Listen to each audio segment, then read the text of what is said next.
Hello and welcome to a short video on the answers for the honors chemistry. Make sure you remember this is honors chemistry. Running through the multiple choice first. We have, which property is not a property of ionic substances? Well, they never conduct electricity. This is not true.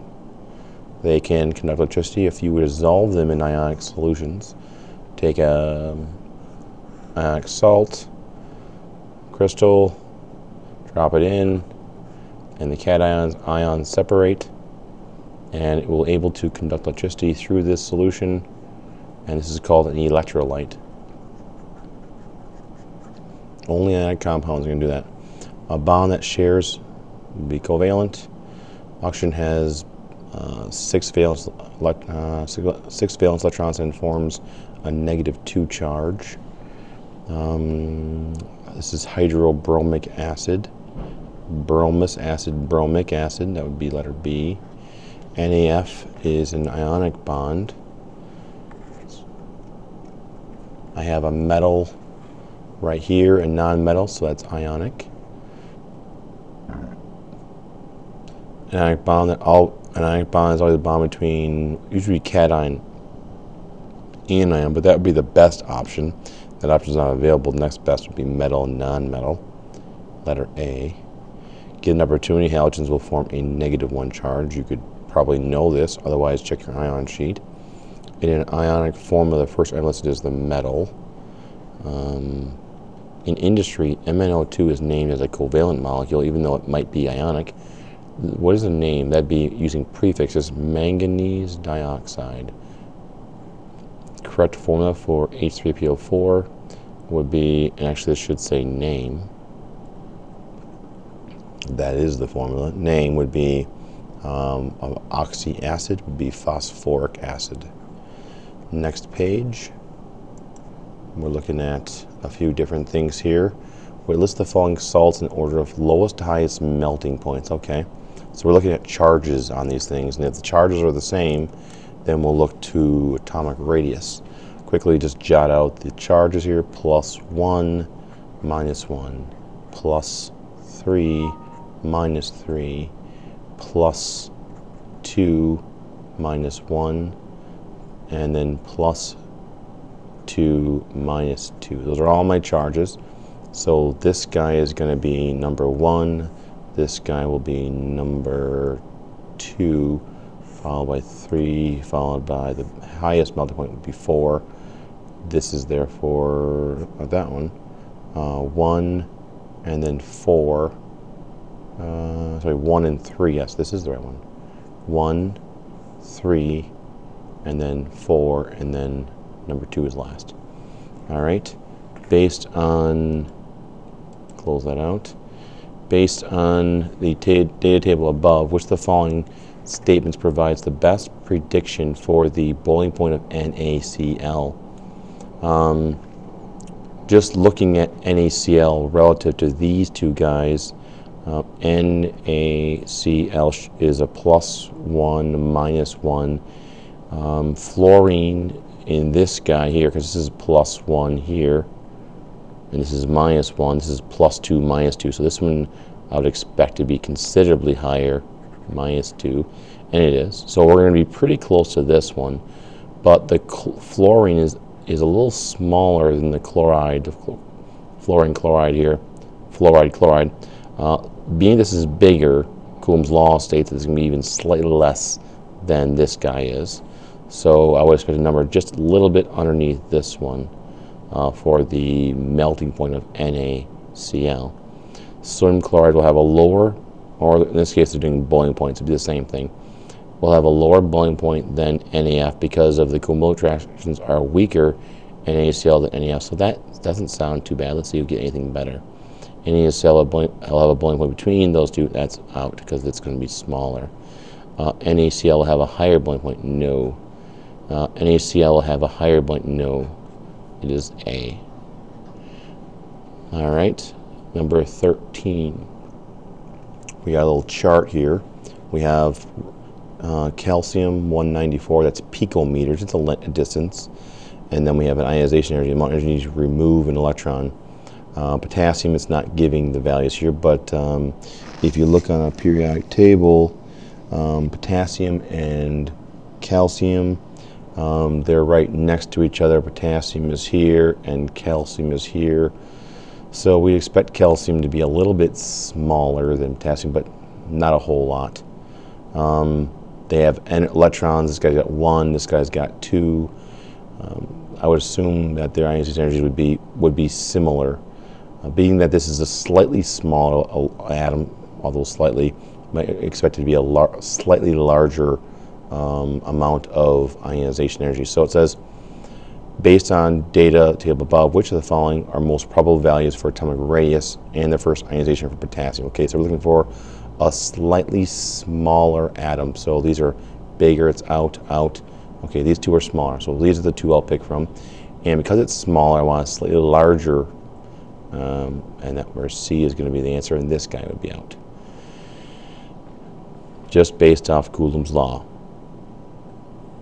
The figure above shows that in solid hydrogen fluoride, there are 2 different distances between hydrogen atoms and fluoride atoms. Which of the following best accounts for these 2 differences?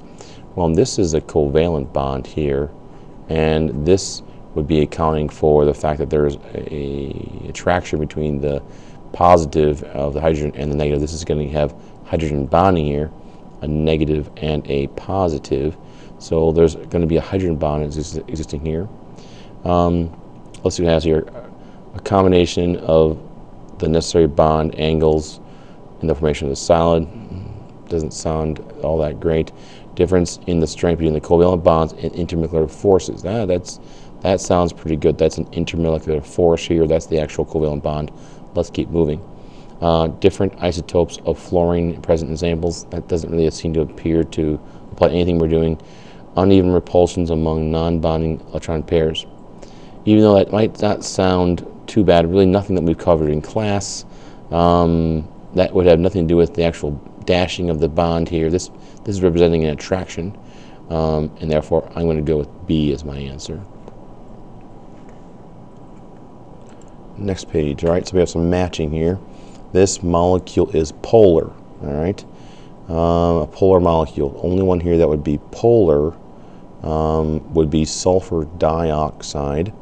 We have this situation here where we have S, and we have a bent molecule O, like that, and actually it's going to have a resonance structure.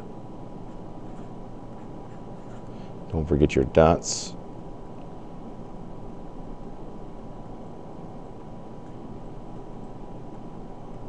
All right, and they would just flip-flop back and forth between each other. It is bent. We have a highly electronegative atom in oxygen. It's not symmetrical, so therefore this is going to be letter B. Is best represented 2 or more resonance forms. That's actually going to be B as well.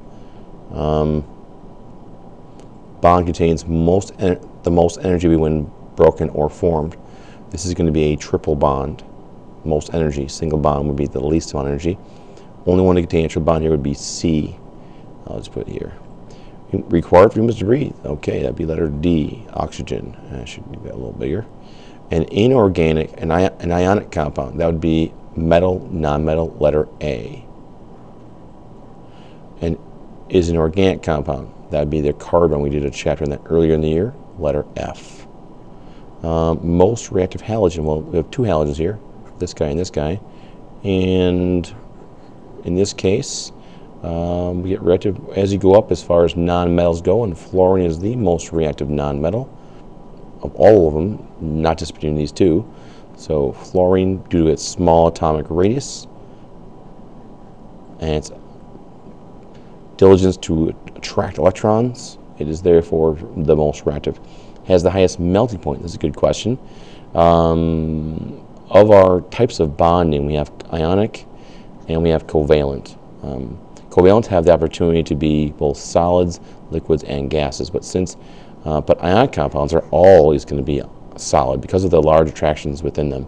Therefore, I would want to pick out an ionic compound, and if I had more than one, I would try and discriminate between those based on charge and radius.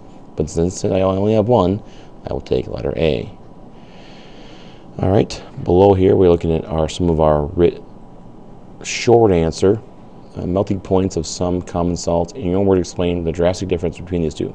Well, it would simply be due to the charge. And I would probably state a sentence saying that the cation anion difference in charge, positive 2, minus 2, would draw a larger difference of charge based on Coulomb's law. The force equals the charge of the cation, charge of the anion divided by the distance between the two. Much higher melting point. All right, so the names here, this is going to be a little hard for me right here, but this is going to be NH4 plus. This is going to be NaCl, Cu parentheses C2H3O2 2. This guy is going to be HBr. Don't forget your aqueous. -1 +1. Bromic acid is going to be HBrO3. That's bromate. Again, -1 +1. Put an AQ on there.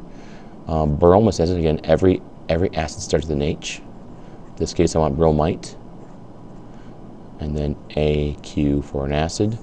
Pentaphosphorus, so P5, decaoxide, O10. All right, this is going to be here. Potassium chloride. This guy here is going to be potassium. This is hypochlorite.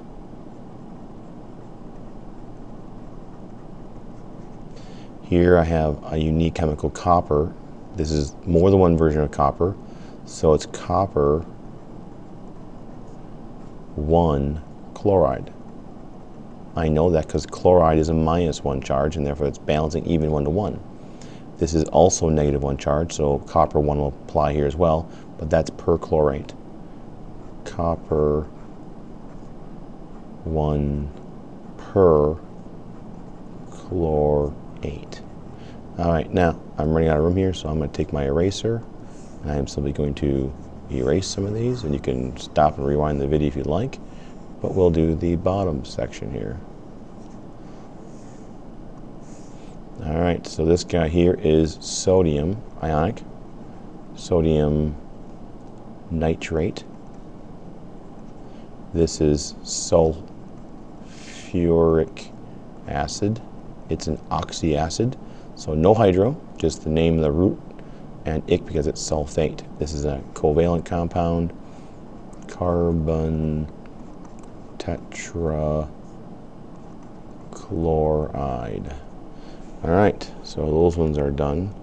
Next up here, we want to draw a Lewis structure, including a resonance, and then give me the shape. I did sulfur dioxide above earlier, but it's going to look like this. Sulfur, double bond, oxygen, and it has a total number of electrons, SO2.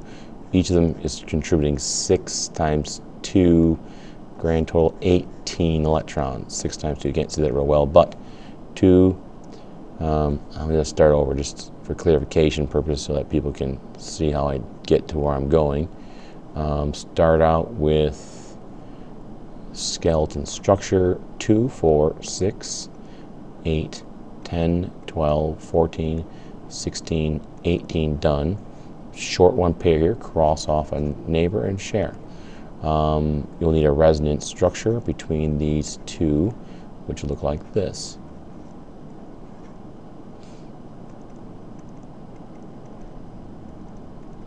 Okay, now the name of this guy is sulfur dioxide, but shape, I have 3 bonding things off the center, 2 bonded, 1 non-bonded, so it's going to follow this general pattern, and its name is bent. All right, ammonium I'll do right here. It is going to be NH4 plus. We got 5 plus we got 4. Subtract 1 electron from the positive, give me a grand total of 8. Nitrogen in the center, all the hydrogens are on the outside. Hydrogen can only bond 1 time, and I am actually maxed out at 8 electrons. Bracket with a positive 1 charge listed. Don't forget the brackets, don't forget the charge. Its shape, 4 things off the center, no bonded, is tetrahedral. Okay. On the bottom here, let's see what it says here. A person, miss a little more room here. Person has 3 solutions. A cup of distilled water. Okay. Just plain old H2O. A cup of sugar water. Okay. And sugar is actually sucrose, which is C12H21, I do believe, and then O11. We lose a water molecule when 2 glucoses cooked together, and a cup of table salt water. Okay, so in this case, another one, and I have ions floating around here, Cl minus. Remember, property of covalent of ion compounds is they just separate in solution. This one stays intact, no water. Only one of these solutions is an electrolyte. Which one and why?